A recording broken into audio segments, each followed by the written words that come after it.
Hello mga ka-printing!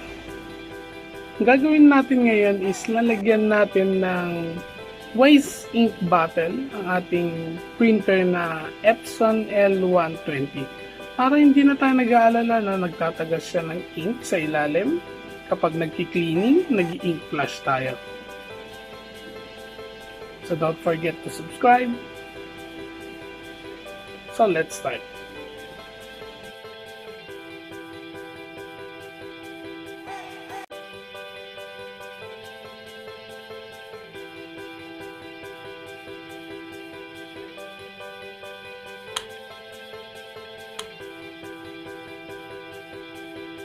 So una, sa pagbubukas natin, tanggalin muna natin ito. Tapos mayroon dalawang tornilyo dito sa taas. Ito yung pangalawa.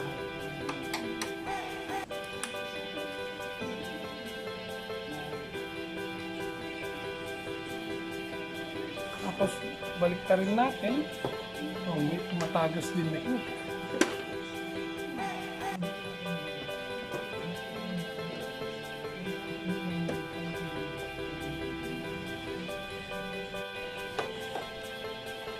Meron ng tornilyo to dito.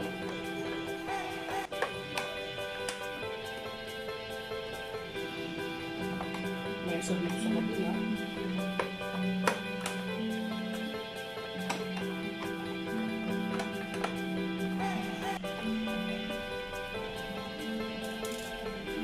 So kailangan natin tanggalin itong mga ink tank cups.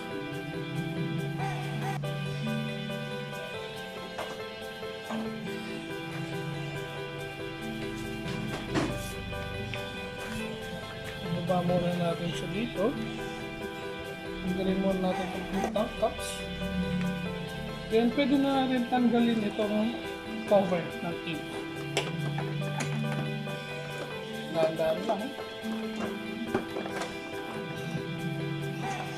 Ito mahirap yata tanggalin kasi mahigpit pa. Unang beses pala tumamukod sa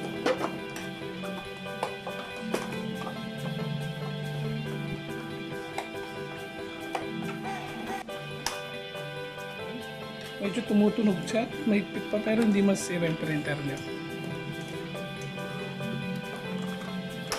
Yun, tanggal na. So babalik muna natin ito para hindi bumukos.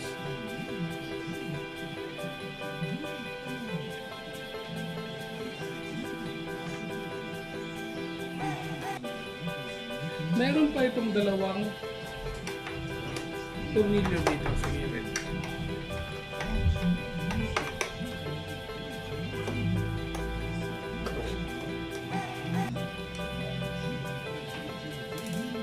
Isa pa dito.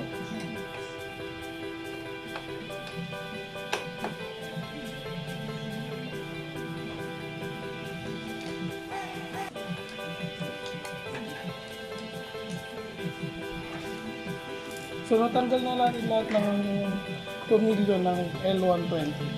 So ang gagawin na lang natin is hihilain natin siya mula dito. Ikotan lang natin siya. Yun. Okay.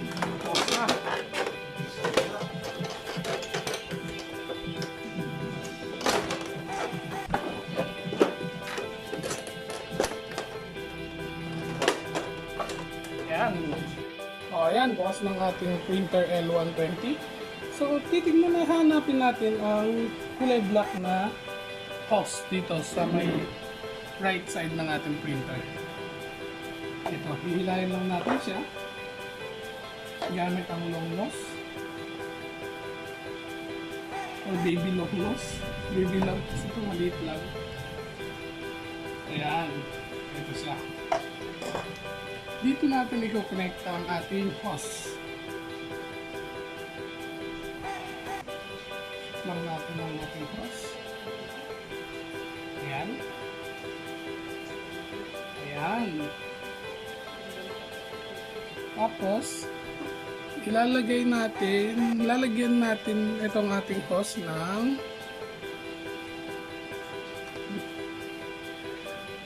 ito, lock strip, upang hindi lumuwag or matanggal ang ating nilagay na hose. Yan.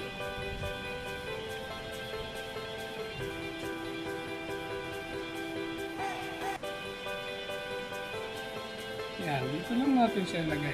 May higpitan lang natin. Ayan. Yan, nahigpit na. Okay, higpit na.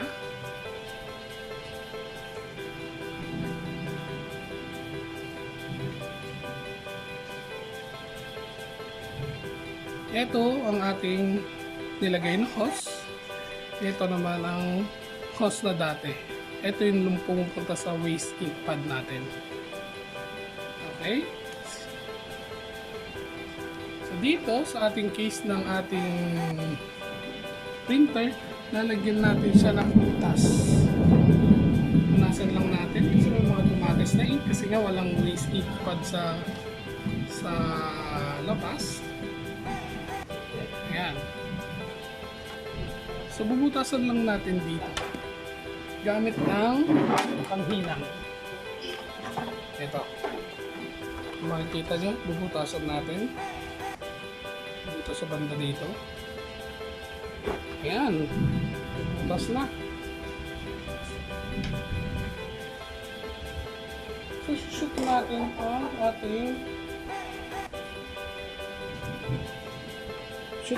ating hose dito sa butas na ginawa natin. Yan.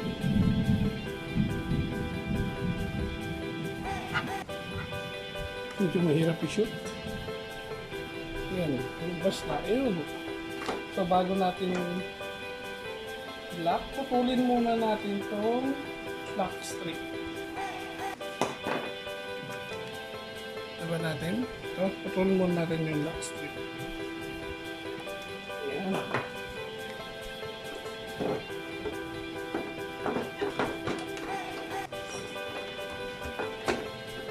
So, pwede natin balik ang case ng ating printer.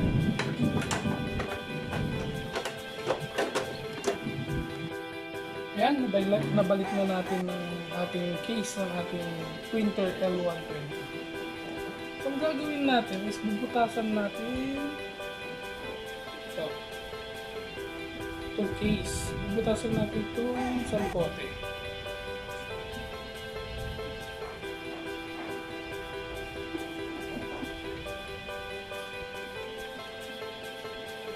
Dito na lahat mapupunta ang ating mga waste ink. Ayan, butas na.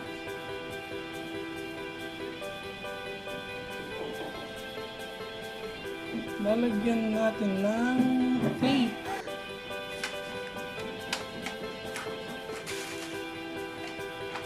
Ito.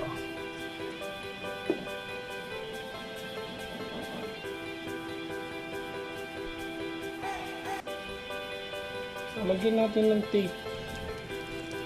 Double-sided tape to. Double-sided mounting tape. Dito, lagyan natin.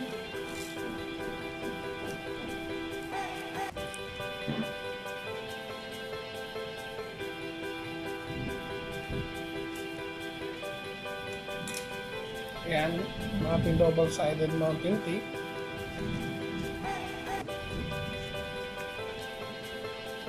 So, tatanggalin na natin. Ayan. Didikit natin siya dito sa gilid ng ating printer.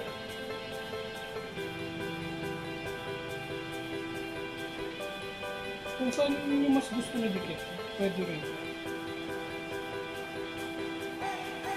Ayan.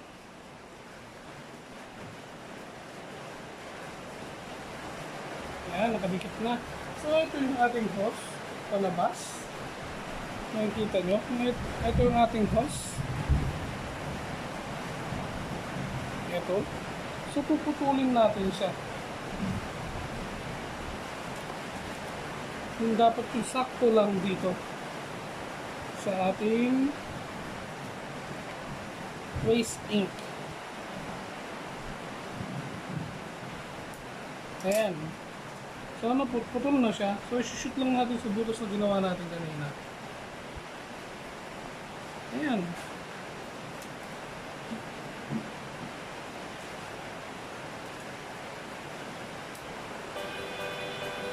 Lagyan lang natin ng tape para hindi siya natatanggal-tanggal. Para may suporta lang siya.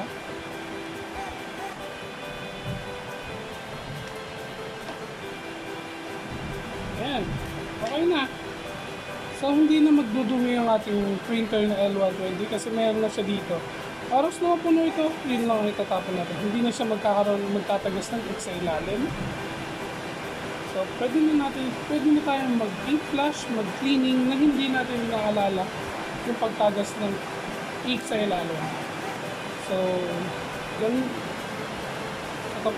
na lang guys. So, don't forget to subscribe, like, and share. Thank you.